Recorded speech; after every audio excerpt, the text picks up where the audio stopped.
Hi hello. അപ്പോൾ ഇന്നത്തെ വീഡിയോയിലേക്ക് എല്ലാവർക്കും സ്വാഗതം.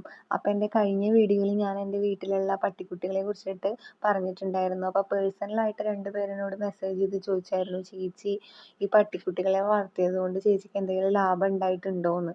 പിന്നെ മുൻപും എന്നോട് അറിയാവുന്ന എൻ്റെ ഫ്രണ്ട്സൊക്കെ എന്നെ അറിയുന്നവർ എന്നോട് ചോദിച്ചിട്ടുണ്ട്, വീട്ടിൽ പട്ടിയുണ്ടെന്ന് പറയുമ്പോഴേ നിനക്ക് അതുകൊണ്ട് എന്തെങ്കിലും ലാഭം ഉണ്ടായിട്ടുണ്ടോടി എന്നൊക്കെ ചോദിക്കാറുണ്ട്. അപ്പോൾ അവർക്ക് അതിനുള്ള മറുപടി ഞാൻ അന്ന് കൊടുത്തിട്ടുണ്ടായിരുന്നു. അപ്പോൾ ഇന്ന് എനിക്ക് മെസ്സേജ് ചെയ്തവർക്ക് വേണ്ടിയിട്ടുള്ള അവരോട് പറയാനായിട്ടുള്ള കാര്യങ്ങളാണ് കേട്ടോ ഇന്നത്തെ എൻ്റെ ഈ വീഡിയോ എന്ന് പറയുന്നത്.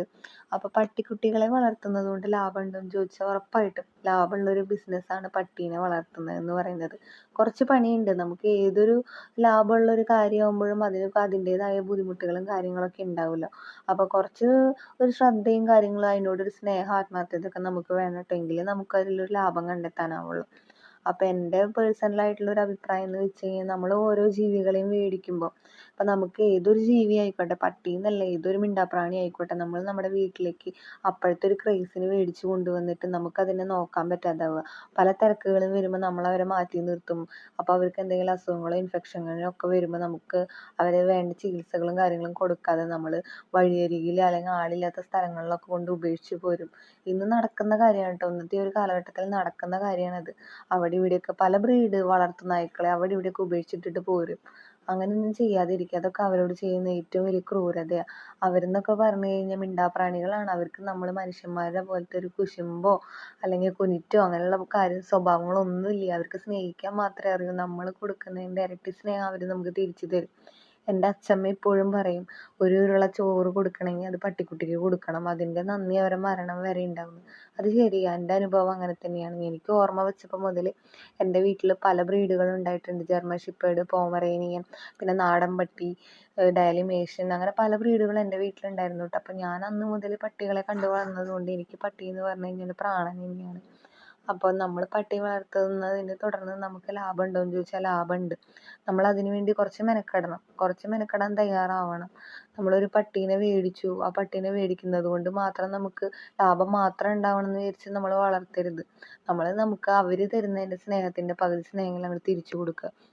അവരെ വിഷമങ്ങൾ, അവർക്ക് ശാരീരികമായിട്ട് എന്തെങ്കിലും മാറ്റങ്ങൾ ഉണ്ടെന്നുണ്ടെങ്കിൽ നമ്മൾ അവരെ സ്നേഹിക്കുന്നവരാണെന്നുണ്ടെങ്കിൽ നമുക്ക് ആ മാറ്റം പെട്ടെന്ന് തിരിച്ചറിയാൻ പറ്റും. എനിക്കങ്ങനെയാണ്. ഞാനിപ്പോൾ പഠിക്കാൻ പോകുന്ന സമയത്തായാലും ജോലിക്ക് പോയിരുന്നു. ആ സമയത്തായാലും എനിക്ക് അവർക്കൊരു മാറ്റം ഉണ്ടെങ്കിൽ എനിക്കത് പെട്ടെന്ന് മനസ്സിലാവും. ഞാൻ ജോലി കഴിഞ്ഞ് വന്ന് അല്ലെങ്കിൽ പഠിക്കാൻ പോയി വന്നു കഴിഞ്ഞാൽ ഞാൻ ആദ്യം വീടിൻ്റെ അകത്തോട്ടല്ല കയറുക, ഞാൻ ആദ്യം പട്ടിക്കൂട്ടിലേക്കാണ് പോവുക. പട്ടിക്കൂട്ടിൽ പോയി അവരൊക്കെ ഒന്ന് നോക്കിയതിന് ശേഷം ഞാൻ വീടിൻ്റെ അകത്തേക്ക് കയറുക. കാരണം എന്താണെന്ന് വെച്ച് കഴിഞ്ഞാൽ എനിക്ക് എത്ര തിരക്കുണ്ടെങ്കിലും ഞാൻ അവർക്ക് വേണ്ടി കുറച്ച് സമയം മാറ്റി വെച്ചിരുന്നു. അവർക്ക് ഭക്ഷണം കൊടുക്കാനായാലും അവരെ നോക്കാനായാലും കുറച്ച് സമയം ആഴ്ചയിൽ ഒരു ദിവസമെങ്കിലും അവരുടെ കൂടെ ഞാൻ സമയം ചെലവഴിച്ചിരുന്നു കേട്ടോ. അപ്പം അതിൻ്റെ ഭാഗമായിട്ട് അവർക്ക് എന്ത് വയ്യായ്ക ഉണ്ടെങ്കിലും എനിക്കത് ആദ്യം മനസ്സിലാവും. അങ്ങനെയാണ്. എൻ്റെ വീട്ടിൽ ഏറ്റവും കൂടുതൽ അവരെ സ്നേഹിച്ചിരുന്ന ഒരാൾ ഞാനാണ്. ഇപ്പോഴും അതെ, ഇപ്പോഴും എനിക്ക് അവരെ ജീവനാണ്. കല്യാണം കഴിഞ്ഞ് പോയെങ്കിൽ കൂടി ഞാൻ കുറച്ച് ദിവസം അവരെ കാണാതിരുന്ന് കഴിഞ്ഞാൽ വീഡിയോ കോൾ വിളിക്കും, ഇല്ലെങ്കിൽ വന്ന് കാണും. അങ്ങനെയാണ്. എനിക്ക് അത്രയും പ്രിയപ്പെട്ടവരാണ് എൻ്റെ വീട്ടിലെ പട്ടികൾ എന്ന് പറഞ്ഞു കഴിഞ്ഞാൽ. ഹസ്ബൻഡിൻ്റെ വീട്ടിൽ എല്ലാവർക്കും ഇഷ്ടമില്ല. അവിടെ അമ്മയ്ക്കായാലും എൻ്റെ ഹസ്ബൻഡിനായാലും പട്ടികളെയൊക്കെ ഇഷ്ടമാണ്. പക്ഷേ അവർക്ക് ചെറിയ രീതിയിൽ അറപ്പും കാര്യങ്ങളൊക്കെയാണ്. അവരെപ്പോഴും അവർ സ്നേഹം പ്രകടിപ്പിക്കുന്നത് അവർ നക്കിയിട്ടും വാലാട്ടിയിട്ടൊക്കെയാണ്. അപ്പോൾ അവർക്ക് ചെറിയ രീതിയിൽ അതൊന്നും ഇഷ്ടമില്ല എന്ന് എനിക്ക് മനസ്സിലായപ്പോൾ അതുകൊണ്ടാണ് ഞാനൊരു പട്ടീനെ കല്യാണം കഴിഞ്ഞപ്പോൾ അങ്ങോട്ട് കൊണ്ടുപോകാനായിട്ട് നിർത്തിയിട്ടുണ്ടായിരുന്നു അമ്മ പ്രസവിച്ച സമയത്ത്. പക്ഷെ അതുകൊണ്ട് അവരുടെ സ്വഭാവം ഇങ്ങനെയാണ്, അവർക്ക് ഇതിനോടൊന്നും വലിയ താല്പര്യമില്ല എന്ന് മനസ്സിലാക്കിയപ്പോൾ പിന്നെ ഞാൻ അവളെ അങ്ങോട്ട് കൊണ്ടുപോയില്ല. അവിടെ കൂടും കാര്യങ്ങളൊന്നും ഇല്ല. കൂട് മേടിക്കാവുന്നതേ ഉണ്ടായിരുന്നുള്ളൂ കേട്ടോ. പക്ഷെ അവർക്ക് ഇഷ്ടമില്ല എന്ന് കണ്ടപ്പോൾ ഞാൻ പിന്നെ അങ്ങോട്ട് കൊണ്ടുപോയില്ല.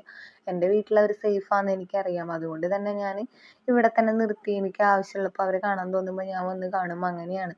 അപ്പം നമ്മൾ ഏതൊരു ജീവിനെ വളർത്തുന്നുണ്ടെങ്കിലും ഒരു പട്ടീനെ, നമ്മളൊരു ബ്രീഡിനെ വളർത്തുമ്പോൾ ഇന്നത്തെ ഒരു കാലഘട്ടത്തിൽ കൂടുതലും മാർക്കറ്റുള്ള ബ്രീഡുകൾ എന്ന് പറയുന്നത് ലേബർ ഡോഗ് വളർത്താൻ ഉദ്ദേശിക്കുന്നുണ്ടെങ്കിൽ നിങ്ങൾക്ക് ഒരു ലാഭം അതിലുപരി നമുക്ക് വീട്ടിൽ എല്ലാവരോടും, കുട്ടികളാണെങ്കിൽ പോലും ധൈര്യമായിട്ട് നമുക്ക് മേടിച്ച് വളർത്താൻ പറ്റുന്ന ബ്രീഡുകളാണ് ലേബർ ഡോഗ്.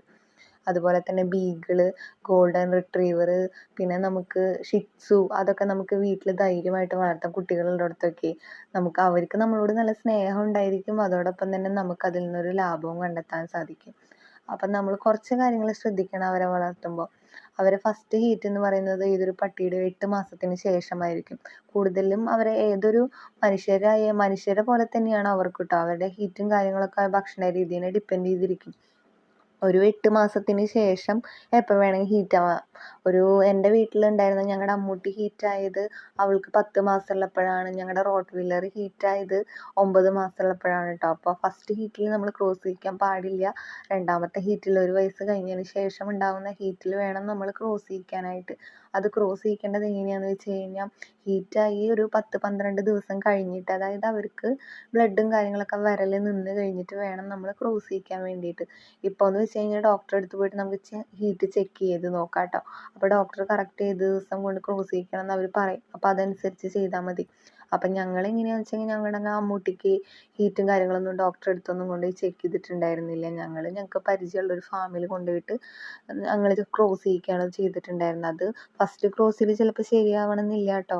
ഞങ്ങൾക്ക് 3ാമത്തെ ക്രോസിലാണ് ഞങ്ങളുടെ അമ്മൂട്ടിയുടെ ശരിയായത്. അങ്ങനെ നമ്മൾ ഓരോ പ്രാവശ്യം ക്രോസിങ് കഴിഞ്ഞ് വരുമ്പോൾ അവർക്ക് ഇൻഫെക്ഷൻ വരാതിരിക്കാൻ വേണ്ടിയിട്ട് നമ്മൾ നല്ല ചൂടുള്ള വെള്ളം ഉണ്ടല്ലോ, നന്നായിട്ട് വെള്ളം തിളപ്പിക്കുക. അതിൽ കുറച്ച് മഞ്ഞൾപ്പൊടി കല്ലുപ്പിട്ട് തിളപ്പിച്ചിട്ട് സഹിക്കാവുന്ന ചൂടോട് നമ്മൾ കൈ മുക്കി നോക്കിയിട്ട് നമുക്ക് സഹിക്കാവുന്ന ചൂട്ടോട് കൂടിയിട്ട് നമ്മൾ അവരെ ക്രോസിങ് ഒക്കെ കഴിഞ്ഞ് വന്നിട്ടുണ്ടെങ്കിൽ അവിടെ നന്നായിട്ട് ഈ വെള്ളം ഒഴിച്ചു കൊടുക്കുക. അതൊരു നാച്ചുറൽ റെമഡിയാണ് കേട്ടോ. അവർക്ക് ഇൻഫെക്ഷൻസും കാര്യങ്ങളൊന്നും വരാതിരിക്കാൻ വേണ്ടി നമുക്ക് നാച്ചുറലായിട്ട് ചെയ്യാവുന്ന ഒരു റെമഡിയാണിത്. അപ്പം ഇങ്ങനെ ചെയ്ത് കഴിഞ്ഞാൽ അവർക്ക് ഇൻഫെക്ഷൻസ് ഒക്കെ വരൽ കുറയും. അപ്പോൾ നമ്മളിത് എത്ര പ്രാവശ്യം ക്രോസ് ചെയ്യിക്കുന്നുണ്ട്, അങ്ങനെ ക്രോസ് ചെയ്യിച്ച് വന്നിട്ടുണ്ടെങ്കിൽ നമ്മളിത് ചെയ്തുകൊണ്ട് പ്രത്യേകിച്ച് പ്രശ്നങ്ങളൊന്നുമില്ല കേട്ടോ. അപ്പോൾ ഇങ്ങനെയുള്ള കാര്യങ്ങൾ ചെയ്യാൻ ശ്രമിക്കുക. പിന്നെ നമ്മൾ ക്രോസ് ചെയ്യിച്ച് കഴിഞ്ഞൊരു പട്ടി കൺസീവ് ആണെന്ന് നമുക്കൊരു 30 ദിവസം ആകുമ്പോൾ അറിയാൻ പറ്റും. അവരെ വയറും കാര്യങ്ങളൊക്കെ ശ്രദ്ധിച്ച് നോക്കി കഴിഞ്ഞാൽ നമുക്ക് അറിയാൻ പറ്റും. പിന്നെ അവരുടെ പ്രഗ്നൻസി ടൈം എന്ന് പറയുന്നത് ഒരു 60 to 65 ദിവസമാണ് കേട്ടോ അവർക്ക് വേണ്ടത്. 2.25 മാസമാണ് അവർക്ക് വേണ്ടത്. അത്രയും സമയമായി കഴിഞ്ഞാൽ പട്ടി പ്രസവിക്കും. മറ്റുള്ള ജീവികളെ പോലെയൊക്കെ ഇപ്പോൾ പശുവിനൊക്കെ ആണെന്നുണ്ടെങ്കിൽ നമ്മൾ മനുഷ്യരെ പോലെയാണ്, അത്രയും ടൈം വേണം. അപ്പോൾ പട്ടിക്കുട്ടി എന്ന് പറയുന്നത് അത്രയും സമയമൊന്നും വേണ്ട, 2-2.25 മാസം മതി അവർക്ക് പ്രസവിക്കാൻ. അതുപോലെ തന്നെ പ്രസവിച്ച് കഴിഞ്ഞ് കഴിഞ്ഞാൽ നമ്മൾ കുറേ നാളൊന്നും അവരെ കുട്ടികളെ നോക്കണ്ട. 1 മാസം ആകുമ്പോഴത്തേനും സെയിലാവും. 35 ദിവസം കഴിഞ്ഞിട്ടാണ് നമ്മൾ അവരെ കൊടുക്കാൻ പാടുള്ളൂ. കാരണം എന്താ വെച്ച് കഴിഞ്ഞാൽ അവർക്കൊരു ഇമ്മ്യൂണിറ്റി പവറും കാര്യങ്ങളൊക്കെ കിട്ടണമെന്നുണ്ടെങ്കിൽ നമ്മൾ മനുഷ്യന്മാരെ പോലെ തന്നെ അവരുടെ അമ്മയുടെ പാല്, അതിൽ നിന്നാണ് അവർക്ക് കൂടുതൽ ഇമ്മ്യൂണിറ്റി പവർ കിട്ടുക. നമുക്ക് അഡീഷണലായിട്ട് നമുക്ക് വിറ്റമിൻ്റെ ഡ്രോപ്സും കാര്യങ്ങളൊക്കെ കൊടുക്കാം. അതിലുപരി അവരുടെ അമ്മയുടെ പാല് കുടിച്ച് കിട്ടുന്നതാണ് അവർക്ക് കൂടുതലും മനുഷ്യരെ പോലെ തന്നെ ഇമ്മ്യൂണിറ്റിയും കാര്യങ്ങളൊക്കെ അങ്ങനെയാണ് കിട്ടുക. അപ്പോൾ നമ്മളൊരു 35 ദിവസം കഴിഞ്ഞതിന് ശേഷം വേണം അവരെ കൊടുക്കാനായിട്ട്. പക്ഷേ എൻ്റെ വീട്ടിൽ ഞങ്ങൾക്ക് ഒരു 21 ദിവസം ആയപ്പോൾ തൊട്ടിട്ട് പട്ടിക്കുട്ടികളെ എല്ലാവരും വന്ന് ചോദിക്കും കൊടുക്കുന്നുണ്ടോയെന്ന്. അങ്ങനെ പല സ്ഥലത്തുനിന്നും പല ആളുകളും വന്ന് ഒരു മാസം ആകുമ്പോഴത്തേനും നമ്മുടെ കുട്ടികൾ ഒരു 6 കുട്ടികൾ ഫുള്ള് കച്ചവടമായി പോയിട്ടാണ്. ഞങ്ങൾക്ക് 8 കുട്ടികളെയാണ് കിട്ടിയത്. അതിൽ ഒരു കുട്ടീനെ നമുക്ക് രക്ഷിക്കാൻ പറ്റിയില്ല, ആ കുട്ടി ചത്തുപോയി. പിന്നെ ബാക്കി ഒരു 7 കുട്ടികൾ ബാലൻസ് ഉണ്ടായിരുന്നു. ഒരു കുട്ടീനെ നമ്മൾ ക്രോസ് ചെയ്യിച്ച് അവരെ ഫാമിൽ അവർക്ക് കൊടുത്തു. ബാക്കി ഉണ്ടായിരുന്ന 6 കുട്ടികളും 1 മാസം ആകുമ്പോഴത്തേനും ഫുള്ള് സെയിലായി പോയിട്ടുണ്ട്. ലാബിൻ്റെ കുട്ടി എന്ന് പറഞ്ഞാൽ എപ്പോഴും മാർക്കറ്റുള്ളൊരു ബ്രീഡാണ് ലാബർ ഡോഗ് എന്ന് പറയുന്നത്. ഇപ്പോഴായാലും പണ്ടായാലും അങ്ങനെ തന്നെ. അപ്പം നമുക്ക് ഒരു 12,000 രൂപ വെച്ചിട്ടൊക്കെ നമുക്ക് അതിൽ കൂടുതൽ മേടിക്കും. കാരണം അവരവരുടെ കമ്മീഷൻ എടുത്തിട്ടാണ് നമുക്ക് തരിക. നമുക്ക് ഏകദേശം ഒരു 10,000 രൂപയുടെ അടുത്തൊക്കെ കിട്ടിയിട്ടുണ്ട് കേട്ടോ ആദ്യത്തെ പ്രസവത്തിൽ അമ്മൂന്. അപ്പം നമ്മൾ കുറച്ച് കാര്യങ്ങളൊക്കെ ശ്രദ്ധിക്കുക. ഈ പ്രഗ്നൻസി ടൈമിലൊക്കെ നമ്മൾ അമ്മ പട്ടികൾക്ക് വൈറ്റമിൻ്റെ മരുന്ന്, folic acid, iron, folic acid, കാൽസ്യത്തിൻ്റെ ഗുളിക അതൊക്കെ കൊടുക്കുന്നത് നല്ലതാണ് കേട്ടോ. പിന്നെ പ്രസവം കഴിഞ്ഞ് കഴിഞ്ഞാലും അമ്മ പട്ടീനെ നമ്മൾ ശ്രദ്ധിക്കണം. അതുപോലെ തന്നെ ചെറിയ പട്ടിക്കുട്ടികൾക്കും നമ്മൾ മരുന്നും കാര്യങ്ങളൊക്കെ കൊടുക്കണം. അതിനെക്കുറിച്ചിട്ടൊക്കെ അമ്മപ്പട്ടീനെയും കുഞ്ഞിപ്പട്ടികളെയൊക്കെ എങ്ങനെ ശ്രദ്ധിക്കണമെന്ന്, പ്രഗ്നൻസി ടൈമിൽ എന്തൊക്കെ കാര്യങ്ങൾ ശ്രദ്ധിക്കണം ഞാൻ അടുത്തൊരു വീഡിയോയിൽ പറയാം. അപ്പോൾ പട്ടി വളർത്തൽ ലാഭമാണോയെന്ന് ചോദിച്ചവരോട് പട്ടി വളർത്തൽ ലാഭമുള്ള കാര്യമാണ്. നിങ്ങൾ കുറച്ച് ആത്മാർത്ഥത കാണിക്കുകയാണെങ്കിൽ നമുക്കതിൽ നിന്ന് ഒരു ലാഭം എന്തായാലും കണ്ടെത്താൻ സാധിക്കും കേട്ടോ. അപ്പോൾ ഇന്നത്തെ വീഡിയോ ഇത്രയേ ഉള്ളൂ. അപ്പോൾ എല്ലാവർക്കും ഇഷ്ടപ്പെട്ടു എന്ന് വിചാരിക്കുന്നു. എൻ്റെ ചാനൽ ആദ്യമായിട്ട് കാണുന്നവരുണ്ടെങ്കിൽ ഒന്ന് സബ്സ്ക്രൈബ് ചെയ്യുക. പിന്നെ നിങ്ങൾക്ക് വീഡിയോസിനെ കുറിച്ച് എന്തെങ്കിലും അഭിപ്രായങ്ങളോ നിർദ്ദേശങ്ങളൊക്കെ ഉണ്ടെങ്കിൽ താഴെ കമൻ്റായിട്ട് രേഖപ്പെടുത്തുക.